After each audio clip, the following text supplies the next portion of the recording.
దేవునికి మహిమ, ఘనత, ప్రభావం కలుగును గాక. మరొక మేల్కొల్పు ప్రార్థన సహవాసం ద్వారా ఉదయకాలముననే మీ ముందుకు రావడానికి దేవుడు కృప చూపిస్తున్నాడు. అందరూ కూడా ఆత్మీయంగా దేవుని యొక్క వాక్య ఫలాలని పొందుకుంటున్నారని, ఈ ఫలముల యొక్క మాధుర్యతను అందరూ కూడా రుచి చూస్తున్నారని నేను నమ్ముచున్నాను. ఎందుకంటే ఇది మీ కొరకు పరీక్షింపబడి ప్రయోజనకరంగా ఉండాలనే ఒక చక్కటి దర్శనంతో, ప్రేరేపణతో ఈ పరిచర్య చేస్తూ ఉన్నా. మీరు మీ కుటుంబాలు దీవించబడాలని, వర్ధిల్లాలని మా తాపత్రయం. ప్రియ సహోదరుడా, సహోదరి, కాబట్టి సమయము దొరికిన కొలది మీరు ఎక్కువగా వాక్యంలో ఉండడానికి ప్రయత్నం చేయండి. ఎక్కువగా దేవుని మాటలు వినడానికి ప్రయత్నం చేయండి. ఎక్కువగా మరి ఈ పరిచర్యలో పాలుపంపులు పొందుకోవడానికి ప్రయత్నం చేయండి. ఎందుకంటే సమయము దొరికిన కొలది, గలతీయులకు రాసిన పత్రిక 6వ అధ్యాయం 10వ వచనంలో అంటాడు ఏమిటంటే, కాబట్టి మనకు సమయము దొరికిన కొలది అందరి ఎడలను, విశేషముగా విశ్వాస గృహమునకు చేరిన వారి ఎడలను మేలు చేయదము. సమయము దొరికిన కొలది, సమయం దొరకడం చాలా అరుదైపోతుంది. ఎవరికి సమయం ఉండలేదు. ఎవరికి సమయము మరి కేటాయించాలని మనసు ఉండట్లేదు. తూతు మంత్రమైనటువంటి వాక్య ధ్యానము, తూతు మంత్రమైనటువంటి ప్రార్థనా జీవితము, తూతు మంత్రముగా మరి అంటే తూతు మంత్రం అంటే ఇంకోటి ఏదో అనుకున్నారు గాక, అంటే నామకహా జరిగించేటటువంటిది, ఏదో చేసాములేని ఒక మొక్కుబడిగా చేసేది తప్ప ఫలమును ఆశించి, ఫలితమును ఆశించి, రిజల్ట్ ఓరియంటెడ్గా చేసేటటువంటి పనులు చాలా కరువైపోయి, అరుదైపోయి. సమయము దొరికిన కొలది, అంటే సమయం ఎవరికి దొరకట్లా, సమయం ఎవరికి కూడా మరి కుదురుతలేదు. ఎందుకంటే మనకి ఇవ్వబడుతున్నటువంటి గడియల్ని, గంటల్ని మనకి ఉపయోగించుకోవడం చేత కావట్లేదు, లెక్కించడం మనకి అంతకన్నా చేత కావట్లేదు. కాబట్టి ఎప్పుడో లేస్తాం, కాబట్టి మన రోజు ప్రారంభమే ఆలస్యంగా ప్రారంభం అవుతుంటుంది.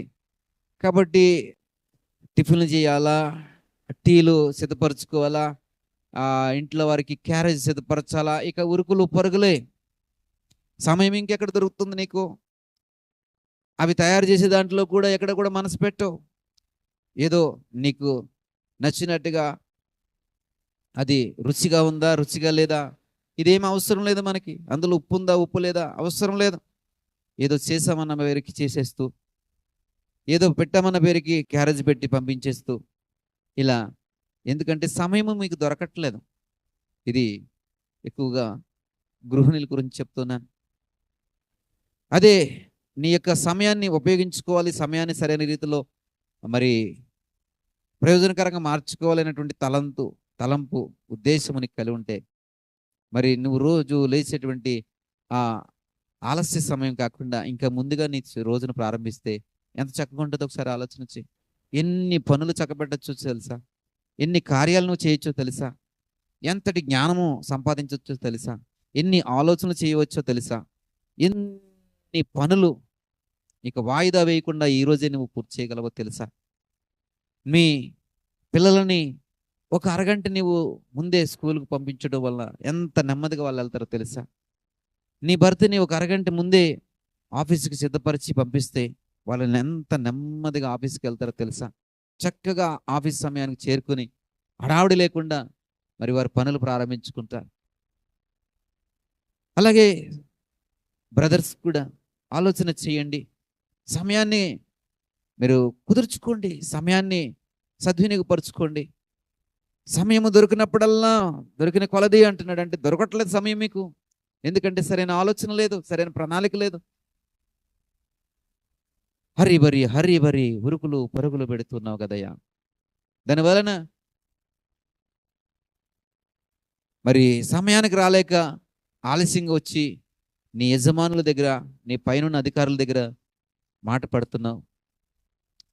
ఏమంటారని హృదయం అంతా బిక్కు బిక్కు, మనసంతా బిక్కు బిక్కు. ఎందుకంత అవసరం ఏమొచ్చింది? నీ సమయాన్ని సద్వినియోగపరచుకోవడం నేర్చుకుంటే నీ యజమానుల దగ్గర, నీ పై అధికారుల దగ్గర నువ్వు మన్ననలు పొందుకుంటావు. మెప్పు పొందుకుంటావు. అరే ఎంతటి క్రమశిక్షణ, సమయపాలన, ఇతని నుండి ఎన్ని మనం నేర్చుకోవాలని నువ్వు అనేక మందికి మాదిరికరంగా మార్చబడతావు కదా. ప్రియ సహోదరుడా, సహోదరి, సమయం దొరికిన కొలది అంటే సమయం ఏమి ఆ వీధులలో దొరికేటటువంటి వస్తువు కాదు. సమయం ఏమి ఆ షాపింగ్ మాల్లో దొరికేటటువంటి వస్తువు కాదు. సమయం ఏమి అక్కడో ఇక్కడో పడేస్తే ఎవడో పడేస్తే మనం దొరికేది కాదు తెచ్చుకోవడానికి. అది మన చేతిలో ఉంది సమయం. నీకైనా నాకైనా ఎవరికైనాను ఒకటే సమయం. రోజుకి 24 గంటలే, సంవత్సరానికి 365 రోజులే. మరి దీన్ని ఎలాగ మనము మరి పొందుకోవాలి? సమయం దొరికిన కొలది అంటున్నాడు. ఎలాగ దాన్ని దొరికించుకోవాలంటే మనం దాన్ని సంపాదించాలి. అంటే నీ ఉదయ ప్రారంభం నుండే ఇది సరైనటువంటి ప్రణాళిక ఉంటే ఈ సమయం నీకు దొరుకుతుంది. నీ నిద్ర మేల్కొల్పు సరైన రీతిలో సరైన సమయంలో జరిగితే ఈ సమయం నీకు దొరుకుతుంది. ఎంత కావాలంటే అంత సమయం నీకు దొరుకుతుంది. ఎంత సమయం కావాలంటే అంత సమయం నీకు ఇవ్వబడుతుంది. ప్రియ సహోదరుడా, సహోదరి, నిన్ను బట్టి నీ పిల్లలు నేర్చుకుంటున్నారు, నిన్ను బట్టి నీ కుటుంబీకులు నేర్చుకుంటున్నారు. ఇంటిని నడిపించే ఓ ఇంటి యజమాని, ఇంటిని నడిపించే ఓ ఇంటి మరి ఇల్లాలు, ఎలా మీ సమయాన్ని మీరు అందిపుచ్చుకుంటున్నారు? మీ సమయం దొరుకుతుందా లేదా? పరుగులు పెడుతున్నావా అంటే నీకు దొరకట్లేదు. కాబట్టి ప్రియ సహోదరుడా, సమయం దొరికిన కొలది అందరి ఎడలను, విశేషముగా విశ్వాస గృహమునకు చెందిన వారి ఎడలను మేలు చేయమంటున్నాడు. విశ్వాస గృహమునకు అంటే నీ ఇల్లు విశ్వాస గృహమేనా అంటే నీ ఇంటి వారందరికీ కూడా నువ్వేం చేయాలా? మేలు చేయాలా. ఎలా మేలు చేయాలా? సమయము దొరికిన కొలది, సమయము దొరికిన కొలది. నీకు ఎంత ఎక్కువ సమయం ఉంటే అంత ఎక్కువ సమయము నీ ఇంటి వారికి నువ్వు మేలు చేస్తూ ఉండాలి. ఎలాంటి మేలు? ఆశీర్వాదంతో కూడినటువంటి మేలు, దీవెనకరమైనటువంటి మేలులు చేస్తుండాలి. ఎలా మేలు చేస్తావు? వారికి వండి పెట్టడమా? లేకపోతే వారికి అవసరమైన మెడిసిన్స్ ఇవ్వడమా? వారికి మేలనేది ఇలా ఏంటి అని ఆలోచన చేసావు ఏ రోజు? నన్ను సమయం దొరికిన కొలది విశ్వాస గృహమునకు చెందిన వారి ఎడల మేలు చేయమంటున్నాడు. మేలైన పనులు వారికి చేయడానికి ఆలోచన చేయి. వారికి మేలు చేయడానికి ఎంత సమయం కుదుర్చుకోవాలి అంత సమయం కుదుర్చుకో. సమయాన్ని అందిపుచ్చుకో, సమయాన్ని అందిపుచ్చుకో. ప్రియ సహోదరుడా, సహోదరి, నువ్వు చాలా అదృష్టవంతుడవు, అదృష్టవంతురాలవు. ఎందుకంటే బహుశా నీ ఇంట్లో మంచాన పడినటువంటి పెద్దలు లేరు, వృద్ధులు లేరు. వారిని నీ చేతుల మీద ఎత్తుకొని బాత్రూమ్కి తీసుకెళ్లవలసినటువంటి పరిస్థితి నీకు లేదు. వారిని నీ ఒళ్ళో కూర్చోబెట్టుకుని వారికి మెడిసిన్ వేసి మరి నీళ్లు తాగించి వారిని అలా నీ ఒడిలో కూర్చోబెట్టి వారికి తడిబట్ట పెట్టి వారికి మలమూత్రాలని శుభ్రం చేసేటువంటి పరిస్థితి నీ ఇంట్లో నీకు లేదని నేను అనుకుంటున్నాను. అయినను నువ్వు సమయాన్ని సరైన రీతిలో సద్వినియోగపరచుకోవట్లేదు. కొంతమంది జీవితాలను చూడండి, పాపం ఎంత ప్రయాసపడుతున్నారో.